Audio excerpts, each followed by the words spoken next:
Welcome to Women in Leadership Talk, where you'll hear from successful women who are empowering other women with their stories of adversity, resiliency, and success. And here is your host, Vicki Bradley, founder and CEO of Women in Leadership Empowered. Hello, everyone, and welcome to the Women in Leadership Talk podcast. Thank you for being here. It's a gorgeous day where I'm sitting, so I hope it's a gorgeous day where you're sitting. I think summertime has finally arrived, thankfully. Yes, exactly. And we have a wonderful guest joining us today. I have Gina Alexandris joining us. And Gina, thank you so much for logging in and talking to us today from Toronto. We're grateful to have you here. My pleasure. Thank you. It's such a pleasure to be here today. Awesome. Well, we're going to get right into the conversation here in a second, but I do want to remind our audience, leave us a review, leave us a like, let us know what you think of the conversations we're having. That helps us grow the podcast, get access to more people so they can hear all these great stories of women leaders, women trailblazers. We have some really fantastic guests that come on the show, and I just love being able to have these conversations and learn and grow together. So thank you for chiming in today, and let's get into it. So let me tell you a little bit about Gina so you know why I've invited her to the show. Gina is a legal career coach. I'm going to say that again. Legal career coach. She's an educator, former lawyer with a passion for helping professionals navigate these career transitions and helping them with their development of leadership skills and cultivating emotional intelligence. She has a diverse career spanning through legal practice, academia, and coaching. She's worked with thousands of lawyers, law students, and emerging leaders to support their professional growth. She's held many leadership roles and many in institutions such as the Toronto Metropolitan University's Law Practice Program, Osgoode Hall Law School, and the University of Toronto Faculty of Law. Most notably, she played a key role in the creation and development of the Gina Alexandris School of Law at Toronto Metropolitan University. This has helped shape an innovative and inclusive legal education program. She also received the Stronger Together Award for Women in Law Leadership and the Women's Law Association of Ontario President's Award for her leadership in advancing women in the legal profession. So big shoes. Lawyer to coach, and you know, I would say teacher because you're spending, a lot of time in academia, which is amazing. So let's just talk about why you do what you do. Wow. Thank you. And I've got to say, sometimes when I hear bios, as you so graciously described my bio, I keep thinking, who is that? Is that really what I've done? And sometimes we forget along the way. And I'm really grateful to you for including me in this podcast and for all the other women that you've included. I think it's important to hear those stories. So on that, why do I do what I do? So many different reasons. I have to, as I was preparing for today, I went back and I thought about a story that I remembered about a year ago, and I actually threw it onto my website because I had forgotten about it until a group of high school friends of mine and I had gone over for dinner. And all of a sudden they said to me, do you remember what you told us in seventh grade? And I paused and I said, what are you talking about? Seventh grade? What memory do you have? And it was this seventh grade little girl who was walking to school. We were walking to school with three of her other friends. And I shouted out, I don't want a job. I want a career. Now, did I have any clue what that meant in seventh grade? Absolutely not. Little did I realize that in 20, 30 years, that statement, I won't say little, I don't want to denigrate any statements of young women's aspirations, but that statement of, I want a career, not a job, was going to somehow play a huge role in what I did. So why do I do what I do? There's a couple of reasons. One is because I think careers, and I've realized this early on from my own transition, should be built purposefully. I went into it sort of not really understanding what law and lawyering was all about, and I really hadn't put much thought or reflection into it.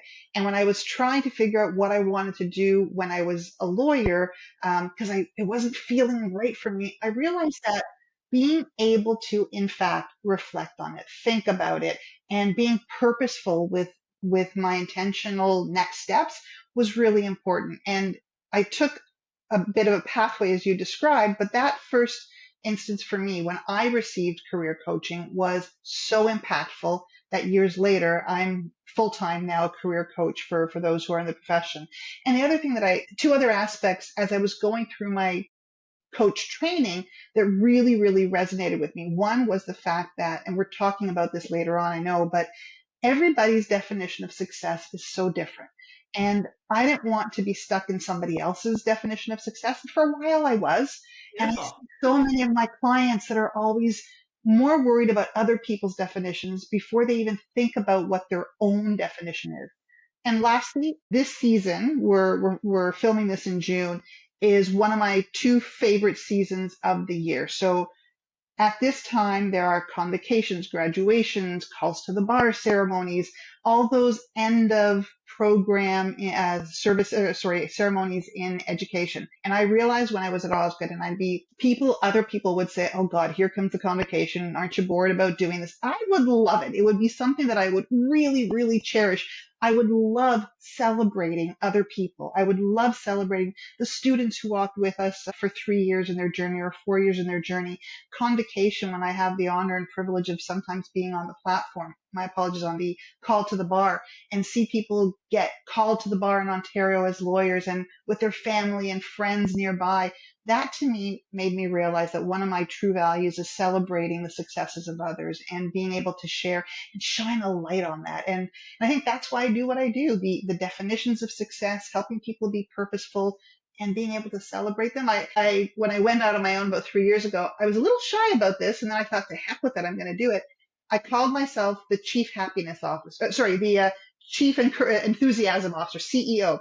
And I thought, CEO is a business term. Okay, well, let's turn it on its head. I like showing people the enthusiasm about their roles. So that's a little bit about why I do what I do.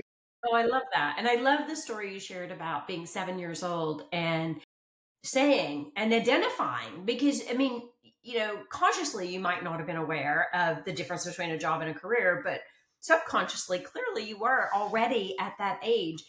And that brings up like that thought of how some people just know what they want to be in the world. And then others of us, like me, I've had to kind of figure it out, right? And I like trying different things and having my hands in lots of different projects and purposes, quite frankly, right? And so I love that you shared that, and especially the point you made about don't dismiss that. If you have a young one in your home or in your family, of extended or not, don't squash that.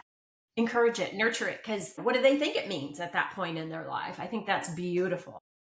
I've got to say that there were a couple of comments that came from that. One is, growing up, I'd always wanted to be a teacher. I didn't know, I mean, I knew what a teacher was, right? And I thought I was going to go that pathway until something happened in my parents' life. They were like small commercial landlords. They had a legal matter.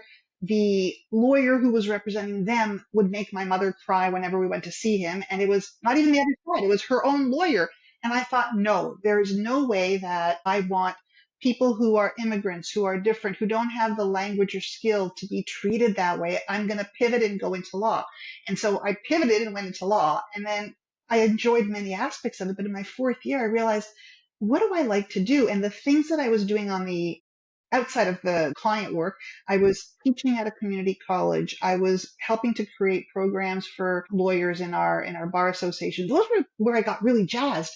And I thought, what do I do with that? I guess teaching really is something I still like. And I got detoured, but I don't want to go back to teachers college now. What do I do? And so I was able to find the path serendipitously and good timing where I could actually engage in types of teaching. I still think professional development is teaching, Of but course. that original, sometimes we get to where we think we're going to get to point blank, and other times it's a winding road. Both are beautiful. Both are Yeah. beautiful. Well, and I think that's an important distinction that you just made, that it's not like a straight line, right? Like, because we're human beings, right? And it's important that sometimes you need to try things on and see what works. And myself, similar to you, I remember like at a young age, my mom kept saying, oh, you should be a teacher. I was like, oh gosh, no, I have no interest in being a teacher. And funny enough, full circle, right? Like, spent many, many years as an executive in major, major iconic retailers. And then life changed. And what kept driving me was helping women, teaching leadership skills, helping on the soft skills, the things that take so long to master. And so to your point, there's different forms of teaching. And so it's finding those mechanisms for the students that you need to inspire and influence. So I love that. And that plays into the work you're doing today with, helping legal professionals really look at their career and how they want to transition and how they're looking at success. But before we even go down that road, let's talk about, how are you defining success? Like, what does that mean to you personally? So and I'll be honest with you, it's changed over time, right? So what I had in my 20s might be different from my 30s, 40s, and where I'm at now, but there's some fundamental similarities. So of course, initially I was thinking success was defined by my salary or the title that I had. And those are important, and they still are for a number of people. I get it. But in terms of success for me, it's being able to, I was talking to somebody this morning and it reminded me of the doorknob test when I would be in practice and I loved the people I was working with, but I'd walk off the elevator when we used to be in person every day, walk off the elevator, and every day I would fail the doorknob test.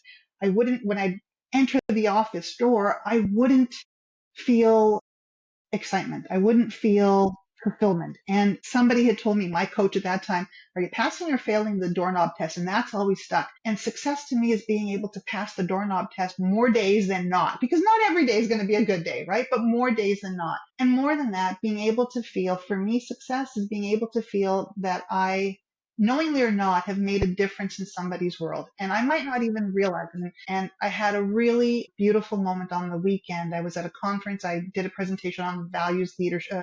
And in the audience was a woman I'd hired into a role 20 years ago. And I had just given an example of when I moved from the practice of law into my role at law school, the first job, I felt happier. I felt more fulfilled. I felt satisfied. And for me, that really is success. And at the end, she put up her hand in this group of individuals that we didn't know. And she said, I want to comment. When you hired me, I could sense how you were leading and how you were feeling about the role. That's always been something I felt you brought to the role. And it's how I've tried to live my professional life. And for me, that was a wow. I knew she liked the role and I knew we had a good relationship, but I hadn't realized 20 years later that it was still impacting her and how she had just become a manager and she had just become a leader and she was trying to sort of find her way of being able to influence others. That for me, so being able to impact others in a positive way to find their way, that's a marker of success for me.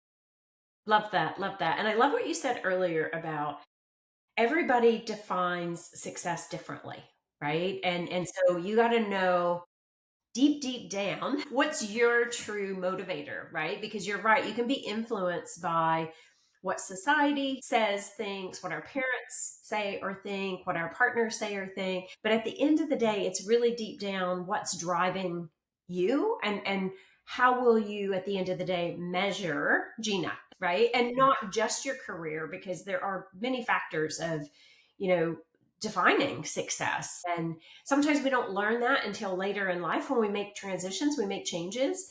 I also love what you were talking about with the doorknob test. Like I use the mirror test, right? Mine, for me, it was you look in the mirror and if you got more days where you're going, oh my gosh, I really don't want to do this today. And I used to say to my teams, and still do, like if you wake up and you're going, oh my gosh, I don't want to be there, you need to come and talk to me and let's figure out what's going on, why you're not happy.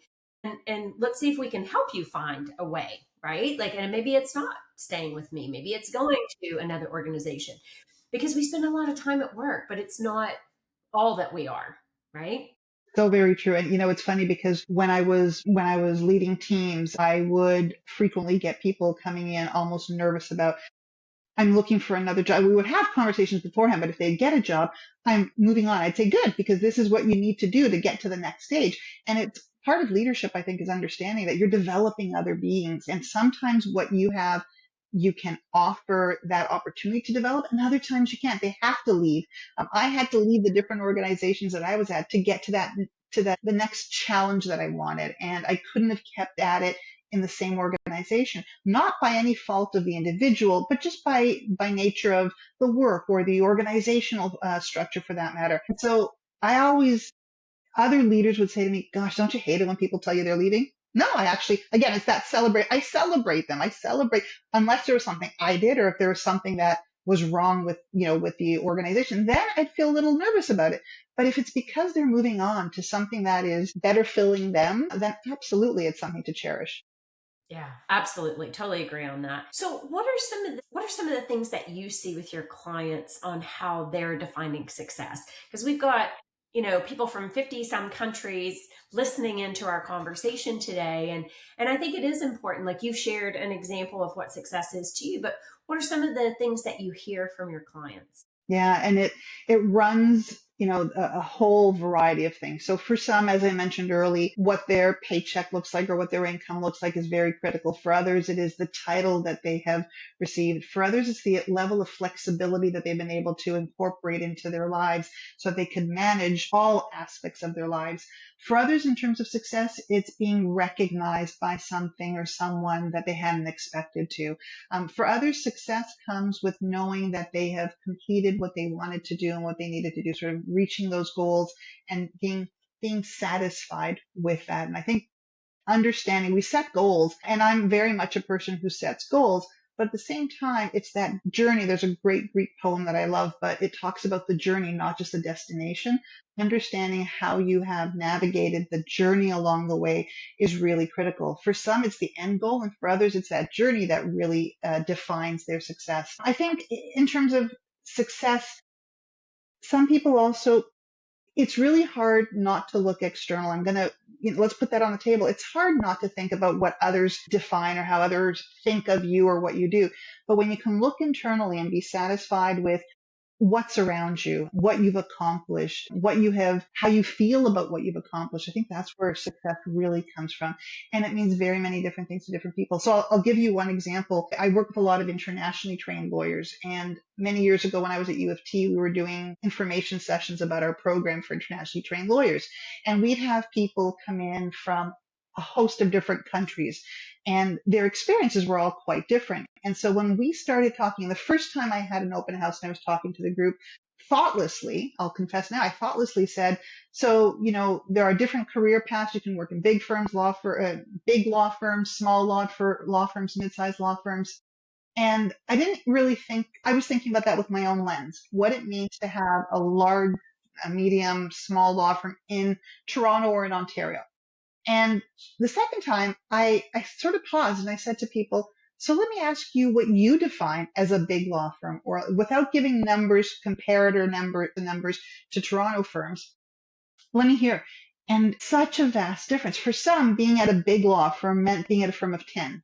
For others, it meant being at a firm of 50. For others, it meant being at a firm of 5. Depending on jurisdictional experiences, big law or small law or mid law really was quite different. So when I would then say, thank you for that information, big law here tends to be 200 plus people. It was beyond, like they couldn't understand what 200 people, how they would work together. And so I think the definitions, it really is contextual. It really is personal.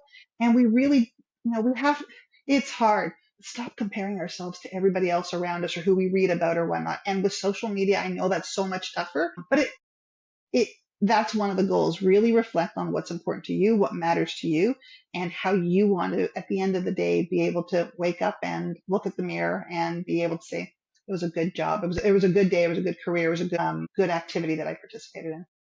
Love that. Love that. And when you were saying that, that made me think about like even some of the leadership development courses that I do. I will ask people to define what leadership means to you, right? Because it's to your point about success, it's very different. Or we might talk about what does trust mean to you? And that's very eye-opening when you start to pull in all these different perspectives and it opens your mind up, right? To okay, I never even thought about that as being success or trust or leadership, whatever definition you're trying to come to. But, that opens us up to every person has a very different journey to take. And so, there's so many challenges with navigating, and especially when you're in transition, right? So maybe let's talk a little bit about your own transition. When you transitioned from lawyer to educator to coach to innovator, because we can't define you as one. You wear multi hats. But let's talk a little bit about that transition and how you did navigate. Yeah. And I think, truth be told, I think each and every one of us carries multiple labels, multiple names, right? Because those are for I'm also a wife, a mother, I was a daughter, I'm a sister, and all those are still part of who I am. There's such a interconnection between all of those. But on the professional side, for me, when I went from law to moving in to start the career office at Osgood for the first time, I was excited about it. Personally, I was excited. The big person in my life who I was worried about because of, and a lot of my clients deal with this, external expectations, fear of identity, and people know what a lawyer is, or they think they know what a lawyer is. I was about to go into a law school setting and start an office that never existed before called the Career Development Office. What the heck was that all about? We didn't have them in Canada at the law schools at the time. And so, how to explain that was one thing. But I was excited to explain it. But the one person who I was worried about, my father, who had a third grade education, had gone through, immigrating to Canada with my mom. And, he was an entrepreneur, he was a sewer, he was a baker, he had a whole bunch of different things to keep the family alive. He was a landlord, a small landlord. There were so many different things. But he was one who I think I got my love of education for. Because he didn't have it, he really instilled in us a love of education and a desire to pursue education. So he was very proud of his daughter going to law school and becoming a lawyer. And how was I going to tell him I was not going to be a lawyer anymore? And I can still remember the conversation where I was going to had him over for dinner. I was a grown, bleep woman, married, and I had him over for dinner. And here I was worried about his reaction. And I still remember, and I'm blessed to have had the father that I did, which is we sat down. My husband took my mom out because he knew it was something that I was concerned about. Daddy, I've got something to tell you. I'm not going to practice law anymore. And he looked at me and I thought, oh, here it comes. He says, well, what are you going to do? Because in his mind, he knew the firm that I was at. He knew that I was litigating. And I said, well, I'm going to go back to my law school and I'm going to open up an office to help other students or to help students find their career paths. And he paused and he said, and I thought, here it comes. And he says, are you going to be happy? And I said, yeah, I think I am. Good. Just do the best you can do in anything that you do. And I'm proud of Bravo, you. Dad. Bravo, Dad. So I realize that that's an exception because a lot of my clients don't have that. A lot of my clients have expectations on them. So for me, that transition, the identity piece was more on worrying about what Dad would think or others. And I realized I had to just be happy being able to move. And I'll tell you, when I moved from the practice of law to starting the career office, I was working some heavy hours, almost equivalent, if not equivalent, to what I was doing in private practice. And I remember people saying, oh, you're so lucky you get your summers off and you don't have to worry about long hours. And I'd look at them and I'd say, actually, it's a startup. So I'm starting something up right now. And there are long hours as we get this built. And I said, but I'm actually feeling not stressed about it the way I was in my other world. I'm actually really enjoying it. So that to me was, again, another sign of success that I was enjoying it. The other transition that took a long time, Vicki, for me to get to was becoming an entrepreneur. So I went to 3 different universities, as you mentioned at the beginning. I started the internationally trained lawyers program at the University of Toronto. And then after a while, I went over to the then Ryerson, now Toronto Metropolitan University, to start first a licensing program, an additional pathway to licensing for lawyers, and then to help launch the law school. And along the way, I'd also gotten my coaching certification, and I was coaching sort of on the side of my desk on weekends and evenings, and coaching in the world that in my day job, if you will. But I was not quite ready to make the leap. And there was always something exciting to still do at these other organizations. And I think there was still that fear in me. There was a fear, how can I do this on my own? How can I move without the label of the university, right? The safety of the name. Until one day finally, and I'll be honest with you, it was when my mom had already passed. My dad was in his last few days, and he reminded me in one of our conversations how he had made it in Canada with $20 off the boat when he first came and not knowing the language. Because I had said to him, Daddy, I'm thinking of sort of going again. My dad. I just realized my conversation with my dad. I'm thinking about sort of opening up my own, leaving my job and moving on to the next phase. And he said to me, if I could do it without the language and without, the resources that you've got at your fingertips, he says, I think you're going to be okay.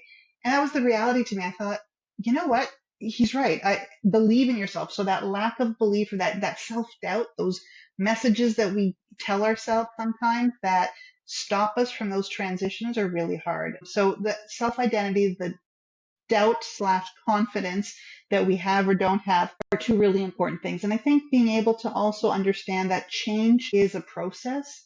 Change can take its toll, even if it's a good change, even if it's a positive change. Just today, I had two clients who are going through transitions in their jobs and their careers. And in all of my coaching clients where it is a transition of that sort, each time we meet, I will ask the question, so what are you doing to take care of yourself? How are you coping and managing with that change? Because we can't talk about our careers, our professional worlds, without acknowledging and recognizing both the impact on our wellness and our wellness's impact on the choices that we make. So it's part of my conversation now with any client who goes into transition. Yeah, no, that's great. And I think for so many years, we have sort of dismissed that aspect of the human being, and it's critical, right? And something you said earlier, like really checking in with yourself, like, are you energized by what you're doing? Because there are going to be moments where you're like, oh my gosh, and yes, self-doubt will creep in, and what am I doing, and why am I doing this? But there more time that you feel, yes, I'm on the right path, yes, I get energized by doing this, and knowing that all of that is normal, like, but don't let it paralyze you, right? Exactly. Really taking those steps to, and even if it's just one step at a time, because you're right, change can be hard for people. Even if you're a change maker or a change agent, it still can be hard. And so it's just putting one foot in front of the other, and sometimes baby steps, right? And you just test the water to see how you're going to navigate that water. I had a phenomenal coach. She is now a really good friend, but for a period of about 6 or so years, maybe even 7 years, when I started the process of getting accredited as a coach, she found her as she was one of my instructors in the course that I had taken. And she held that goal because I had said, I think I want to do this full time. She held that goal for me through 7 years, understanding that sometimes other things came up, whether it were personal matters or things that, as I said, there were other projects at the organizations that I wanted to get involved with. But she constantly and kindly and compassionately held that goal and always checked in with me. Is this still a goal that you have? And if not, we can pivot. You can pivot, right? It's not something, if you set a goal and then you realize, not really, we can pivot. But because I kept saying to her, I still want to do that. I just don't know about the timing. She would help me sort of a step at a time to get to that goal. And I remember when I finally said to her, it's happening. And she went, I knew it would at some point. You were holding on to that.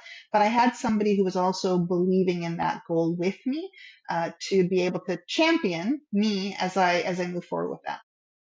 Beautiful. I love that. And that's where having an external objective person, right, can really help you. That's why you and I do what we do. I mean, being coaches, we're there to hold space for you, and it's okay to change your mind. You don't have to just because you said it out loud. If it's not feeling right, you change it, right? It's similar to what you were talking about of, I didn't want to practice law per se, as far as being in litigation, but you're still highly actively involved in the process of law, right? And so maybe it's just finding the right path. So, Gina, what are some of the biggest, or maybe some of the most unique challenges when your legal clients, when they're trying to make those transitions? What do you see some of the biggest challenges being? Um, I think one of the so I already identified identity. And I think identity is definitely a challenge for lawyers because there's a number of different types of transitions. One is I want to change practice area. So instead of family law, I want to do corporate commercial law or vice versa. The other might be I want to leave to go into another firm. So firm identity, firm culture is really different. So that's a change as well.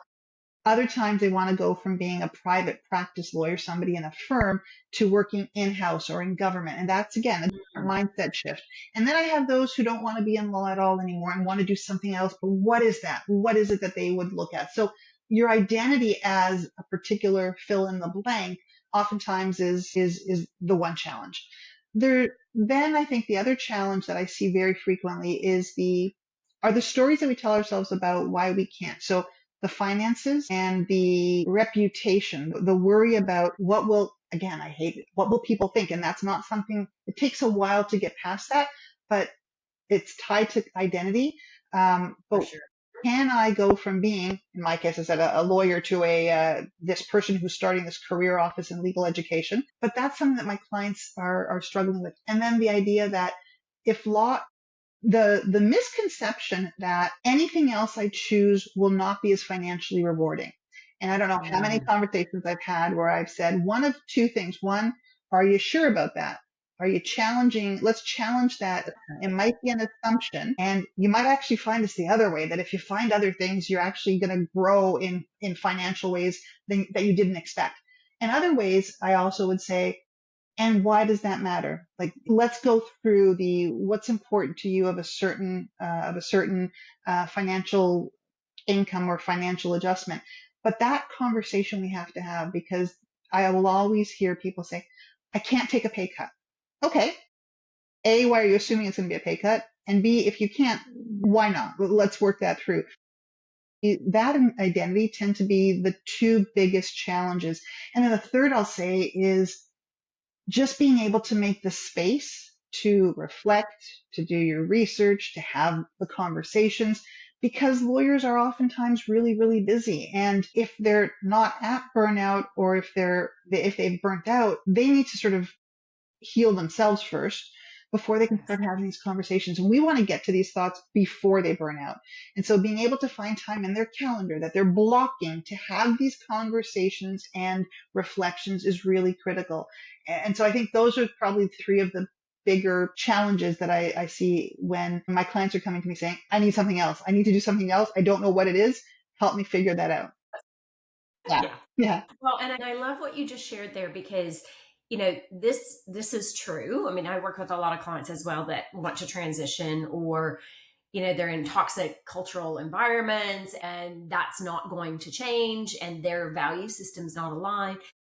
And so for audience purpose, like when you're listening to our conversation, this is not, we're talking specifically to the legal profession from Gina's lens, but this is true in any type of career. And it usually is the identity, the finance. And sometimes it's just the fear of making that move, right? Because we tend to go down the rabbit hole of, oh my gosh, what if I'm not successful? And I love the counter to that is, well, what if you are the most successful you've ever been if you do this, right? Because you're in alignment, you're happy. Easier said than done, which we both know that. But what you were just talking about with that reflection time, I'm curious why you think, and there's the aspect of being busy, but what else prevents us from really like taking time for ourselves? And this is a female epidemic that we don't do enough of this, but I'd love to hear your perspective on why we don't take enough self-care or self-time for reflection and innovation. It's interesting because 2 Sundays ago, I took a full day at a women's retreat. And one of the very first questions, the woman who was running it, there were about 10 of us, and she acknowledged the challenge, and she congratulated us on the brave step of taking a full Sunday to ourselves, where we are going to be practicing self-care and thinking about what it is that we wanted. So it hit home again that, yeah, I don't always practice what I preach, because it took me a while to get to that particular event. Although I tend to think about self-care very regularly, a full day seemed, oh my gosh, a full day away from. And what is it? We are wanting to help others. We're wanting to do things, be everything for everybody sometimes, that we forget about being there for ourselves. So a day away, an hour away, means that I'm not going to necessarily be there with my child, my parent, my good friend, my boss, if that's the case. Yeah. Employees. Employees, the team that I lead, whoever it is that you're dealing with. We are trying to be there for everybody else. And it's so cliche, but I have to always remember it. The airline's reminder when we step in, that put the mask on you first before you and it sounds so cliche, and yet over and over again, it's that reminder to me, you got to be able to fill your own bucket. You have to be able to have your own strength. And I have had moments when I have not been at my best because I've done everything for everybody else and forgotten about Gina until I remembered about Gina and then had to sort of step back and take time. But I think that desire to be there for everybody else is critical. But there's another thing. You talked about how change can be scary sometimes. What if I discover something that will rock this world upside down? My whole family, my circumstances at work. What if I discover that I don't like this? Or what if I discover that I'm really better at something else? Or what if I discover something that'll change? And again, you're thinking about other people, but also maybe change my world in a way that, am I ready for that change? And that can be scary. So understanding that change is hard. Change can mean that you become somebody or something that some others might not like or might not want in their lives. And being okay with that is really, Yeah, I couldn't agree more. And I'm guilty of it as well. Like, we get in these cycles of it's head down work, you're taking care of everybody else, and you forget, what about Gina? What about Vicki? And practicing that self compassion is so important because you do become more thoughtful, more creative, more like ideas actually have, a space that they can work their way in. But when you're on that hamster wheel and on autopilot of go, go, go, go, go, and so busy taking care of everybody else, you get neglected. And so that's I think that's a beautiful call out or a call to action to our audience of how are you blocking your time? Right? Like if you manage your own calendar, really blocking creative time, fully admit I block Fridays. That's my day.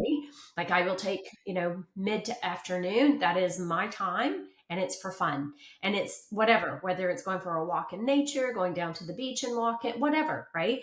But if I don't take that time, I am a grump the rest of the weekend. yeah. And who wants that? You don't want that.